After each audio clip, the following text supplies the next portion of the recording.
I hesitate to even make this video, but this WolfBitn guy who I debated last week didn't even put the topic of our debate in the title or the description when he uploaded the video. And then to top it off, he took some personal messages that we exchanged and left out a lot of information, pretended it was a debate, and then added his own commentary. So, to make matters even worse, we had originally agreed that neither one of us would allow anyone to upload or publish any kind of edited version of the debate. It must be played in its entirety. And then a friend of his did exactly that, leaving out, again, very important information. And what did he do? He endorsed it and shared it. So I'm going to give my version of exactly why WolfBitn lost our debate. I saw you post in a group where you had claimed that Neanderthals were a race of modern humans. Is that correct? Yeah, that's correct. A 2017 article called Why Race is Not a Thing According to Genetics, published in National Geographic magazine, can help us understand exactly why WolfBitn is wrong here. It mainly focuses on a book by geneticist Adam Rutherford called A Brief History of Everyone Who Ever Lived. To quote the article, in many ways, genetics makes a mockery of race. The characteristics of normal human variation we use to determine broad social categories of race, such as black, Asian, or white, are mostly things like skin color, morphological features, or hair texture, and those are all biologically encoded. But when we look at the full genomes from people all over the world, those differences represent a tiny fraction of the differences between people. There is, for instance, more genetic diversity within Africa than in the rest of the world put together. If you take someone from Ethiopia and someone from Sudan, they're more likely to be more genetically different from each other than either one of those people is to anyone else on the planet. The article goes on to say that Denisovans, Neanderthals, and Homo sapiens are clearly different species. To quote it, it got even crazier a year later when the tip of a little finger bone and the molar tooth of a teenage girl were found in a cave in Russia in a place called Denisova. That proved enough to get the full genome out of this creature, which turned out not to be Homo sapiens, not Homo neanderthalensis, and not anything we were aware of. We call these people the Denisovans or Denisovans. They're a human species, but are not us, not Neanderthals, and not one that was previously known. We saw that we interbred with the Denisovans, and they interbred with us. The further you go east today, the more Denisovan DNA you see living in people, and the less Neanderthal, which is exactly what I was explaining during my presentation in our debate. Here's another glaring error that WolfBitn made. The problem is you don't have a drop of DNA to prove this. This is the oldest DNA we have from Neanderthals. Some dispute whether it's Neanderthals or whether it's actually Homo heidelbergensis, because it was right at that transition phase with them. We'll get into that in just a minute. How and when did we diverge? You can see the kind of our family tree here with Homo erectus back here. We've got Homo heidelbergensis right here in between. We're on the bottom here. This is modern humans, Homo sapiens here. The Sema hominins we just talked about are right here near the Denisovan Neanderthal split. And again, 430,000 years ago. What we see in comparing the Denisovan genome, because we have that one too, it dates about 60 to 80,000 years old. We have that from some teeth that were found in Asia there. We can compare that genome with the Neanderthal genome and with modern Homo sapiens, and we can see that there was interbreeding going on at different times. Now, you have a great hypothesis there, okay? The only problem is it's untestable. You just simply cannot test it. And so you don't even have a workable scientific theory. If it's untestable, you just simply cannot call it a theory. What you're going to have in order to test your hypothesis is the actual DNA from these alleged ancestors. The Neanderthal genome completed in 2010 shows that modern non-Africans have between 1 and 4% Neanderthal DNA. This is where WolfBitn tries to say that I claimed they were our direct ancestors. I never once claimed Neanderthals were our direct ancestor. I clearly showed they were on separate branch, but some interbreeding occurred. Here's a little bit different look at the split and where the interbreeding occurred. Over here on the left, again, we have our common ancestor, which would have been Homo heidelbergensis. We have the Neanderthals on the top, and where they actually died out here. Homo sapiens going in a different direction, where if you look at the very bottom, we have the San Bushmen. We have other South African tribes where we don't see any Neanderthal. What we see is the Neanderthal interbreeding took place in here, and we see that going onwards to Asia and into Europe. You don't have the DNA from any of these. And you can't prove that any of them are related to anything. It was like talking to a wall. I brought up 4 completed genomes from 3, possibly 4 different species that were dated to different time intervals, and they showed exactly how and when we diverged. You also brought up the dogs. Okay. That's another place where I believe evolution is fraudulent. He brought up dogs. I brought up coyotes and wolves. Let's look at exactly what I did say. Same thing with coyotes and wolves. I think everybody agreed that they're different species. Sure, they're both canines or whatever, but they are different species. But just the same way, we can see that they can at times produce fertile offspring, especially when they're breeding back with one of the parent species. Because you see, we do have dogs and wolves in the same species, and we have coyotes in a separate species, and yet they are able to actually reproduce fertile offspring. For a moment there, I thought he got that.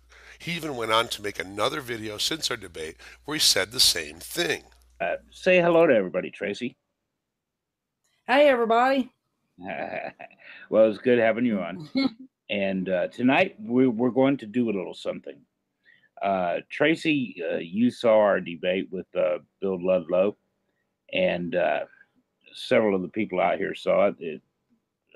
Between his channel, Steve's channel, my channel, and another one, there were thousands and thousands of views. So that's really cool. Exaggerate much there, dude? As of 1/14, it had 1,100 views on my channel.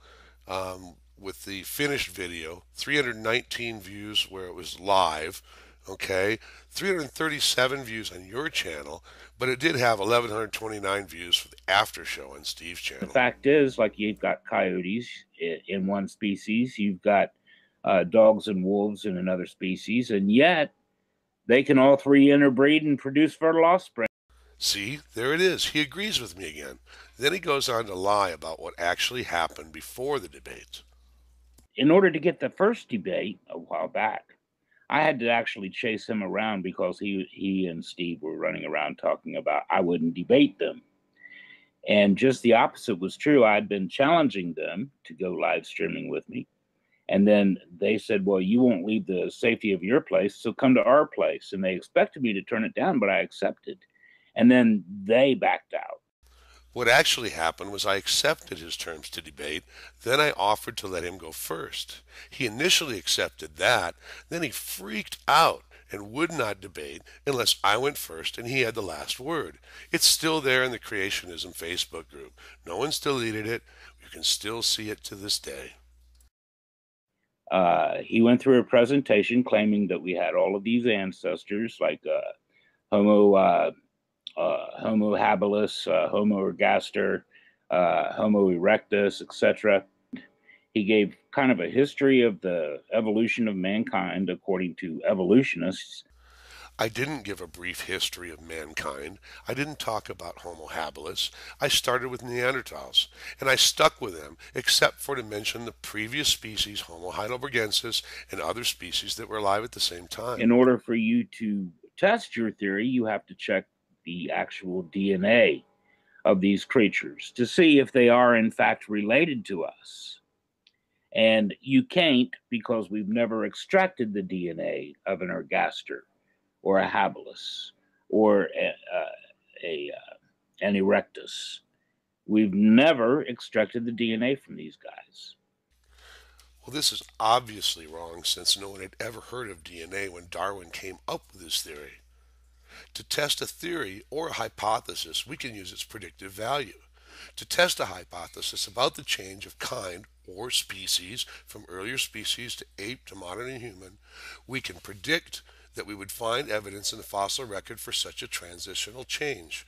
We would predict the recent layers would contain modern humans, but at some point, anatomically modern humans would cease to exist in the fossil record, and we would see only evidence of species with both primitive and derived traits, transitional species, becoming more primitive as the fossils get older, ending up with only the early apes in the oldest layers. And that's exactly what we find.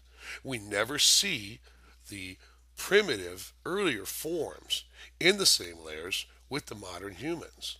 And that is the definition of species. If you can produce fertile offspring, if you can reproduce and produce fertile offspring, you are in fact a species.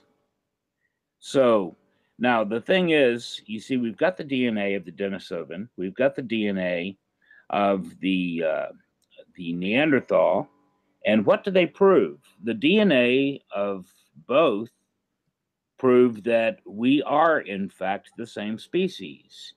The human genome carries about 20% of the Neanderthal genome, and we carry a percentage of the Denisovan genome. Now, what this means is that we obviously interbred. Now, here is a biological definition of species that Eric brings up over and over and over as the only accepted, the universally accepted definition of species. An article titled, "Why Should We Care About Species?" published in Nature Education says, the questions, what are species and how do we identify species, are difficult to answer and have led to debate and disagreement among biologists. The most obvious problem with calling that a universally accepted definition is, what about organisms that don't reproduce sexually? You certainly can't include them in that. Eric completely ignores the phylogenetic species concept. Because of the limitations using the BSC, the biological species concept, to make decisions about species, many biologists have proposed other ways to identify species. One popular approach is called the phylogenetic species concept, or the PSC. There are actually several versions of the PSC, but they all agree that species can be identified on the basis of shared traits, like I showed with Neanderthals versus Homo sapiens.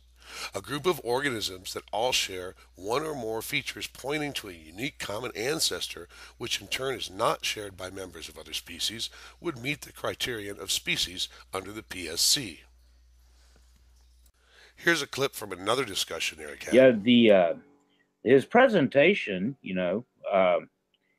did a good job at the presentation, his first presentation there. And I can appreciate somebody that's prepared, but the only thing is, it just had nothing to do with anything that we were talking about.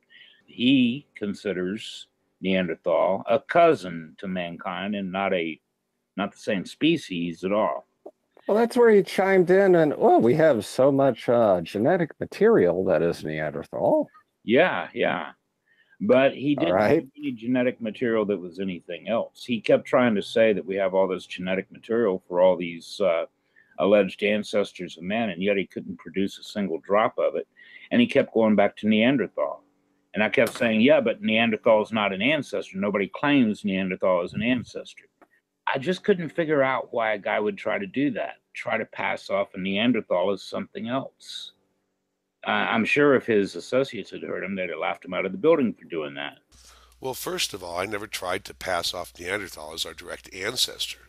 As you've said a couple times, I referred to them as our cousins, and I clearly showed that in my slides. Now, as far as what my associates or people that study paleoanthropology would say, I actually asked this question in the group on August 15th, 2017, a group of 10,000 members, okay? My question was, are paleoanthropologists considering or currently classifying modern humans and Neanderthals as Homo sapiens sapiens and Homo sapiens neanderthalensis, or has that fallen away since the Neanderthal genome was sequenced? Now, of course, I got a response back that says mostly separate species, but still considered by some as a subspecies. But again, there's very few that do that now. So I would be correct then in saying that most have dropped the Homo sapiens neanderthalensis classification, and they are now considered two separate but closely related species, not subspecies. And again, the answer I got was yes. This is from that same discussion. I found his tactics questionable, cutting short the debate and cutting short on some points here. Yeah, I find that right there, you don't do that in a no. philosophical argument. I was not making a philosophical argument. I didn't come to make a philosophical argument. I came prepared with facts. Eric, on the other hand, spent most of his time talking about Piltdown Man and Nebraska Man and other things, which had really nothing to do with the debate. And if you're going to do that, it shows that you're using a pre-rehearsed script that really had nothing to do with what we were talking about. Here's the reason I ended the debate. You couldn't define what your claim was. It's in the title of the debate. Okay, I need you to define what you meant by Homo neanderthalensis was a different race of modern humans. How much and you have pygmy not done that. DNA do you have? That has nothing to do with the question Well, I just sure it asked. does. How much pygmy DNA do you have? Do you have any? That has absolutely nothing to Do do you with have the any question pygmy I just DNA in asked. you at all? Are you going to answer the question Well, I yeah, asked? a pygmy is a race of man. Do you have any pygmy DNA? I asked you to define it. I'm not going on a question and answer hunt with you. Okay, if the Okay. pygmies I went, don't know. I the have not. pygmies have a Pygmy different was type. not. I could have pygmy DNA in me. I have no idea. I'm Okay. sure we share at least 99.99% of the same DNA. Okay. Well, dude, because if we're we both are the Homo same, sapiens. if we are That the is same, clear. if we are the same species as the Neanderthal, and by definition we are, then they are a race of man. Just like the pygmies are a race of man, like the Zulus are a race of man. Well, define race. If something were to happen, oh, everybody knows what race. Race is arbitrarily defined and applied, and you gave us no definition, not even what your understanding of the term race is. I think it's pretty obvious why Eric made so many mistakes and why he tried to say that I said things like Neanderthals were directly ancestral to us. I think this clip from the end of my presentation shows why. Your turn.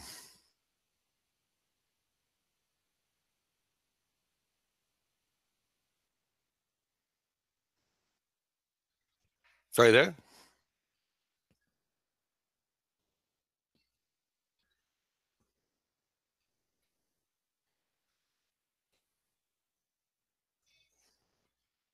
I'm not hearing you, Wolf.